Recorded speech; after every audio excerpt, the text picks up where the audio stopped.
कैसे हैं आप लोग? बहुत अच्छे। करोल बाग पहली बार आए हैं या पहले भी आते रहे हैं? पहली बार आए हैं। और आप में से कितने ऐसे विद्यार्थी हैं जो दिल्ली में एकदम नए हैं, 3-4 दिन पहले ही आए हैं दिल्ली? ठीक है, तो आप में से करीब 60% के आसपास पहली बार दिल्ली आए हैं। और क्या ऐसे कुछ विद्यार्थी हैं जो दिल्ली में पहले से थे, मुखर्जी नगर के आसपास से, आज यहाँ आए हैं? ऐसे बच्चों की संख्या करीब 8-10%। और ऐसे विद्यार्थी जो दिल्ली में रहते थे, मुखर्जी नगर से उनका कोई मतलब नहीं था, लेकिन आज तैयारी करनी शुरू की तो यहीं पर आए पहली बार। ऐसे कितने लोग हैं? ऐसे भी करीब 10% है। तो आप सबका दृष्टि आईएससी करोल बाग। लेकिन बहुत सालों से हमारे मन में यह था कि हमें कहीं और कोशिश करनी चाहिए। ऐसा क्यों आता था दिमाग में? उसके दो तो तात्कालिक कारण थे। एक दूसरा कारण है जो इस बीच में ज्यादा बड़ा हो गया। तात्कालिक कारण यह है कि मुखर्जी नगर में जो बिल्डिंग्स वगैरह उपलब्ध, हमारे जैसे बच्चे बस एक ही स्कूल कॉलेज में उन्होंने इंग्लिश में एग्जाम लिखा, आपने हिंदी में एग्जाम लिखा, इतना ही अंतर है, बाकी कोई अंतर नहीं है। हाँ, आप में से कुछ के लिए इंग्लिश क्वालिफाइंग एक चैलेंज है, उनमें से कुछ के लिए हिंदी क्वालिफाइंग एक चैलेंज है, इतना ही अंतर है बस। बाकी चेतना, विचार, सोचने का तरीका, स्मार्टनेस, जहां आप 1-2 महीने साथ साथ रहेंगे आप पाएंगे कि दुनिया एक जैसी है। जब दो नदियों का पानी मिलता है ना, थोड़ी दूर तक लगता है अलग अलग पानी है, उसके बाद तो मिक्स हो जाता है, फिर कहां फर्क पड़ता है इन सब बातों से। तो मेरा अनुमान ये है, हिस्ट्री जब आप पढ़ेंगे तो एक कंसेप्ट आता है रेनेसा, पुनर्जागरण। रेनेसा का मतलब होता है कि जब दो संस्कृतियां आमने सामने आती हैं, मिलती हैं एक दूसरे से, तो हर संस्कृति अपने हिसाब से चल रही होती है। तो जैसे भारत में जब ब्रिटिश संस्कृति आई या यूरोपीय संस्कृति आई और भारत के लोगों के साथ आमना सामना हुआ, तो कुछ बातें उनसे हमने सीखी, कुछ बातें उन्होंने हमसे सीखी।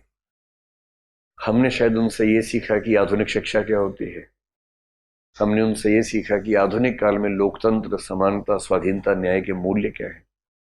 वो प्राचीन काल में किसी दौर में हमारे समाज में थे, लेकिन लाइफ में ज्यादा होगा। तो थोड़ा सा जब मेट्रो में जाएंगे तो आपको शायद एक दिन मिले, आपके अरे मिल गई निबंध की कहानी मिल गई, और सामने वाले बोले क्या मिल गया। मैं उसको बोलना नहीं है, ऐसे चुपचाप नोट कर लेना है कि तू ही मेरे निबंध की कहानी है, तू मेरे निबंध की भूमिका है, तू मेरे निबंध का निष्कर्ष है, ऐसे करके नोट कर लीजिए, वो सब फायदा उठाइए। और ये सब दुविधाएं शुरू में 2-4 दिन की होती हैं। पहली बार मेट्रो पर चढ़ते हुए कुछ लोगों को असुविधा होती है, हवाई जहाज की सीढ़ियों में पहली बार उस पर उतरते हुए असुविधा होती है, कि नहीं, 1-2 बार करने के बाद क्या फर्क पड़ता है, फिर लोग भागते हुए उससे निकलना शुरू कर देते हैं। और आप तो जिस उम्र में है, 20, 22, 24 की उम्र में, उसमें काहे की दुविधा? ये तो बूढ़ों का लक्षण है कि मेट्रो में कैसे जाएंगे, अपनी आप सीढ़ी चढ़ती है उस पर कैसे खड़े होंगे, ज्यादा ऊपर चलेगी तो क्या होगा, वो सब तो बुढ़ापे के लक्षण है। युवाओं को ये सब थोड़ा लगता है, युवा लोग तो तकनीक के दोस्त होते हैं।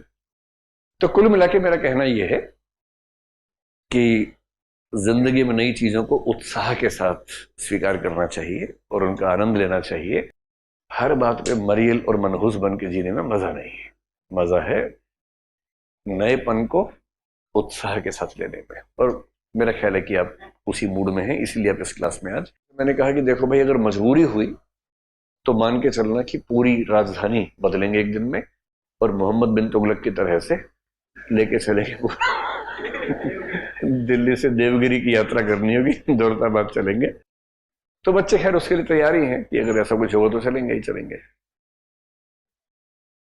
दूसरा हमारे मन में ये आता था कि 2 चीजें आती थी। एक ये कि क्या हम कुछ ऐसा सेटअप बना सकते हैं जहां बहुत बड़े हॉस्टल्स हों बच्चों के लिए, वो ग्रेजुएशन करने के लिए आए, ग्रेजुएशन के साथ साथ तैयारी करें, 3 साल हॉस्टल में रहें, और जब 3 साल बाद ग्रेजुएशन पूरी हुई है, 4 साल बाद, जैसे शायद 4 साल का सिस्टम शुरू होने वाला है, तब तक साथ साथ यूपीएससी का सिलेबस तैयार हो और वो चाहे। दूसरा विकल्प करोल बाग का था, क्योंकि हम करीब 2 साल से करोल बाग में काम कर रहे हैं।